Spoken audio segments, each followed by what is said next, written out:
we'll go ahead and open up questions for Harlan, Obioha, and Brenen, Lorient.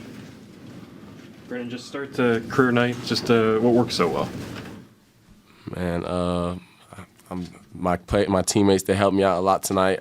Coach called some really good sets, and it was just a blessing to be able to make those shots I did today. Brenen, how much focus have you had on the three-point shot? I don't think you had attempted one the first two games, hadn't attempted very many in your career before today. So just kind of take us through that. Where's the development coming from, and how confident are you shooting out there? This past summer, I signed with an agency. I got to be able to see what NBA-type players look like and stuff like that. So I've been really trying to work on that. The first two games, I didn't get that many opportunities to be out on the wing, stretching the floor because of foul trouble, stuff like that. But today, they were able to find me on the outside. Coach Hodge called the timeouts like early in the second half, kind of laid into you guys. What was sort of the messaging there, and how did you guys adjust? I think it's been a big emphasis for us to come out of halves better. We haven't really came out of half yet like we wanted to, and that's all he talked about in the locker room when we went in there. So I think that was just him being a little frustrated on us, not executing the game plan, not being locked into what we're doing right now. And something we needed for sure because they went on that little run right there. But, yeah, definitely something that we need to work better on is starting halves better. If something like that's happened 2 or 3 times in a row, kind of like it has, do you change up anything you do, or is it just kind of like the way the game flows sometimes? I think, it's just the way the game flows sometimes, but it's also on us older guys. We've been in this situation before. Especially this team, we've had a lot of guys that have been to Lehigh in this situation.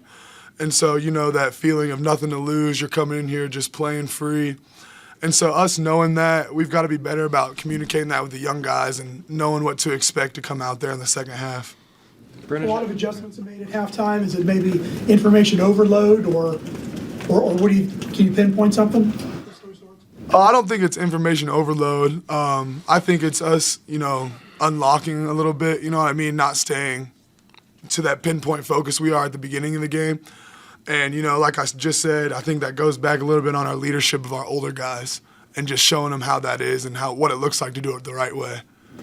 Brenen, how much of a confidence boost is it when the first 3 goes in? I mean, does that kind of loosen you up to shoot more? For sure. If anybody makes their first shot, they're going to start feeling good afterwards. But like I said, we've been working on it, the coaches and the manager, so I just wanted to go out there and not think about it. They're probably not going to sag off you now as much. Rip, drive, dunk. Rip, drive. You were able to play on your birthday, put up a nice stat line, get the win. What did that feel like? Just blessed to be out here with these guys. I love all these guys, Wouldn't rather be doing anything else with anybody else. Got to come out here and get a W too, so that was another win. So I think that was the biggest thing for me is just getting the win and just being able to spend this time with these guys.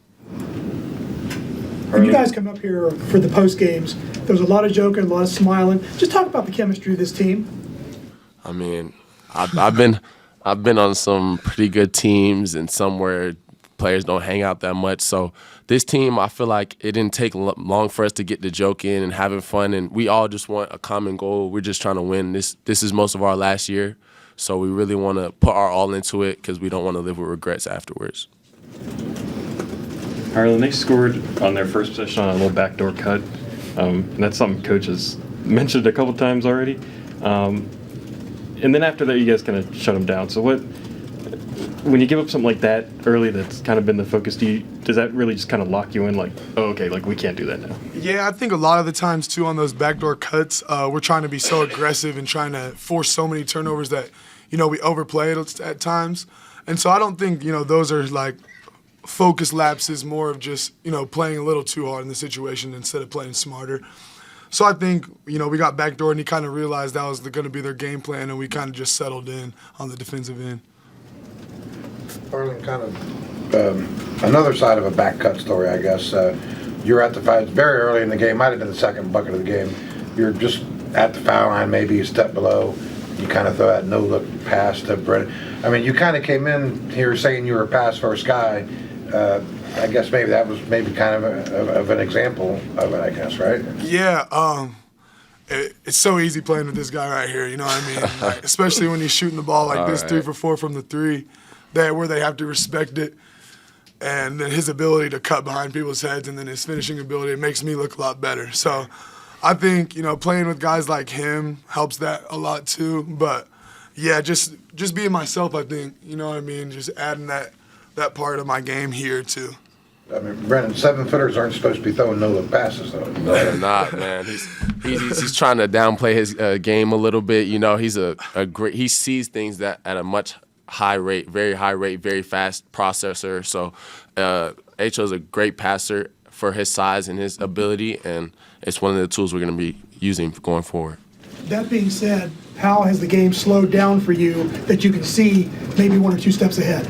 Yeah, I think just practicing with these guys every day. We're in here, and even if it's not practice, we'll have like guys in 3-4 groups just in there doing pick and roll drills, just to get the timing and the feel of we're playing with different players.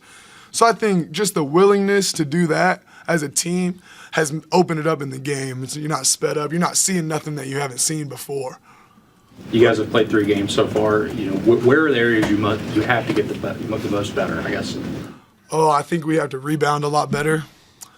I think that us as a team, we have to have better leadership. Like we said, coming out of that halftime, I think that's something that leaders got to be better on. And we have a lot of older guys that have won at different spots, so I think that's not going to be a problem. I think it's just getting those voices out there so those younger guys can hear it, and just staying together, being togetherness, and having togetherness is something that I think everyone always has to work on, but we're going to continue to do better at that too.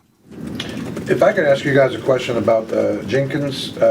You guys have obviously been through the freshman thing before. He's obviously a kid who could technically still be in high school if he wanted to be. Just what are you guys seeing from him at such a young age? I mean, he's a backup point guard, and then what's he doing for you guys, and just what's he been able to accomplish early? He's a stud. No, for real. He's a stud, and he brings it every day. Amir's one of the most fiercest competitors I've ever played with. At practice every day, he's in dudes, under dudes, you know what I'm saying? He's not trying to just get through practice. Amir's really trying to make the most out of this situation. And, it's tough being a freshman, especially here. I wouldn't know. I was at a smaller school, just kind of more of an easier learning process than here. He's getting thrown into this where it's a lot faster. But he'll figure it out. He's a smart kid. He's a really good basketball player. He'll figure it out for sure. And I also want to add on that.